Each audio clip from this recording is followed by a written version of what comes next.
ইন্টারনেটে একটা কথা ভাইরাল হচ্ছে এবং সেটা আজকে আমি তোমাদেরকে দেখাচ্ছি সেটা কতটা সত্যি বা মিথ্যে। যে বলা হচ্ছে যে যদি তরমুজ কেনা হয়, গা যদি সবুজ থাকে আর তার সঙ্গে যদি সাদা সাদা ভাবটা থাকে, তাহলে সেটা কিন্তু পাকা নয়, কাঁচা। আর এই যে বোটাটা দেখতে পাচ্ছ, এই মুখটাই ফুলের মতো যেটা হয়ে আছে, সেখানটা যদি ছোট্ট হয় তাহলে পাকা হয়, আর একটু বড় হলে ফুলের ঝাঁকাটা তাহলে সেটা কাঁচা হয়। দেখো, আমি অনলাইন থেকে অর্ডার করেছি এটা। তো এবার দেখো, এই সাদা অংশটার জায়গাটাই আমি কাটবো, যে দেখবো সেটা ওখানটা পাকা কি পাকা নয়। তো বলেছিল যদি ওটা হলুদ হলুদ হয় তো সেটা তাহলে বুঝতে হবে পাকা, কিন্তু সাদা অংশ হলে সেখানটা কিন্তু পাকা নয়।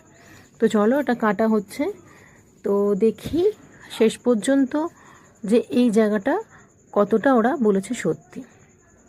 তো এই মুখের কাছে ফুলটা যেটা আর কি বোকার কাজটা, সেটা ছোট থাকলে বলে পাকা হয়। তো চলো দেখো, আস্তে আস্তে আমি ছাড়িয়ে নিলাম, তোমাদের সামনেই আমি দেখাচ্ছি। এই দেখো,